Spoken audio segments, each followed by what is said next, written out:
Do I need to put anything on there? Y'all good?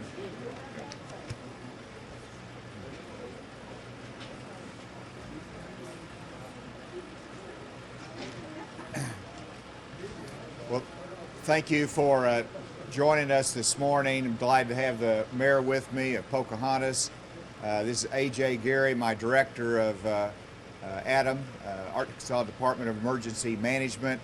This morning, A.J. and myself came here via Sharp County, and we've done a flyover on a state police helicopter, which gave us a good perspective of the flooding that's occurred in northeast Arkansas. As we leave here, we'll be going back through Lawrence County to make sure we're able to survey the damage there. I had a call from Senator Johnson who wanted me to go up to Clay County as well, but I think we have a good sense of the extraordinary risk that the citizens of northeast Arkansas are placed in because of the current flooding. And of course, we're concerned about upcoming weather and additional rains as well. From a statewide perspective, we've had 7 deaths as a result of the flooding statewide. I have declared it a state of emergency so that we can more effectively respond to the challenges, cut through some regulations, be more responsive to our local officials. And I want to applaud the mayor, the county judge, all of the local officials that have done an extraordinary job in emergency response, in search and rescue missions, in mandatory evacuations, helping the citizens. And as the mayor and I were talking, it's extraordinary to see citizens that are out there. They might be on dry land, but others aren't, and they're helping their neighbors. And that's what we do here in Arkansas. In northeast Arkansas, it's very encouraging to see how much community support there is for those that are struggling. We started out in Sharp County, and the good news there is that the Black River recedes very quickly there in Ash Flat and the park area. But here in Pocahontas, it's a different story, and the water continues to rise. And nothing beats seeing it firsthand. We've observed houses underwater, businesses that are flooded, multiple businesses. We've seen levees that are holding but will soon most likely be overflown, overrun with the water. And then when you look at the potential for additional rains, there's going to be a continued fight that we have in the coming days. Again, from a state perspective, I declared a state of emergency. We also deployed 2 units of the Arkansas National Guard, one for protective work for the areas that have had evacuation, others for search and rescue. They're being positioned out of Jonesboro, but will be available to respond as needed. The Arkansas State Police has been a great ally in this with their deployment of their mobile command center in northeast Arkansas, with the additional support for search and rescue units out of the state police. We also have utilized resources from the Department of Corrections that I authorized for sandbagging through the use of inmate labor. And so a lot is being done both from a state perspective, but it is really the mayor and the local officials that are having to take the brunt of this. I wanted to turn this over to the mayor to give his comments. I'll ask Director Gary to make comments as well before we take questions. Thank you. First of all, I would just like to thank the governor for coming and taking interest in our problems that we're having right now. And to give a slight update, I just got word that the levee is probably going to breach any minute. So all of those people that live in the Rubble Addition that haven't evacuated, I would suggest get out of there now while you can still. I'd like to thank the county judge and the county officials and all of the emergency response teams that we've had in place with the county and city. We've worked together hand in hand just like a community should. I'd like to thank our local police chief and fire chief. They've worked a lot of hours trying to make sure everybody's safe. Also our parks department, they have set up a shelter at the old nursing home. So if you have no place to go or you're displaced before this flood, see them at the old nursing home. And those employees from the Parks Department have worked tirelessly through the night to make this shelter possible. Thank you very much. Turn it over now. Thank you, Mayor.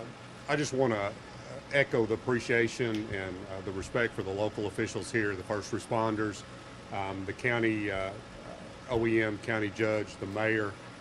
You know, we're here now because a disaster is happening, but there's a lot of things that go on before a disaster occurs. There's a lot of planning, a lot of exercises that take place, and this partnership between the state, the local emergency management, the mayors, the county judges is an ongoing thing, and we go through those processes so that when an event like this happens that we're prepared and we already know some of the steps that need to be taken. Kudos to the mayor and the county officials here, the county judge, local OEM again for the work that they've done over the last few days. This is an ongoing event, as y'all know, and we will continue to be working with them from the Department of Emergency Management as the water recedes, as we gather property damage results and start putting paperwork together to try to get some things taken care of. So, Governor, I appreciate it. Let me conclude by saying, Mayor, and I want to recognize Senator Linda Collins Smith, who's here as well, who certainly communicated the challenges that you face. But, you know, while this is primarily a local response, the work of the state comes in terms of the damage assessment, providing support when needed, and I've assured the mayor that if there is anything that is needed, then we will do everything that we can to make sure that is provided. I also just want to express my concern for the citizens of this area that have the chin up, but at the same time are going through a tough time. I visited with some of them that's had their house flooded and had to move into a temporary shelter. These are not easy times, but Arkansans are tough and ready for these to weather these kind of storms. So with that, I'll be happy to take any questions. So with, you guys just mentioned that the water is rising. It's about to top the levee in some areas. And it was initially supposed to, or projected to crest on Friday at 29.5 feet. And it's moving more quickly. Do you think that it potentially will reach a higher height than that? I do. It's right now projected at 29 feet for crest, as you know, but with the potential of additional rains, there is potential for it going higher. That's not something we can predict with accuracy. Director Gary is in touch with the National Weather Service, of course, who's making this projection. We'll continue to monitor that.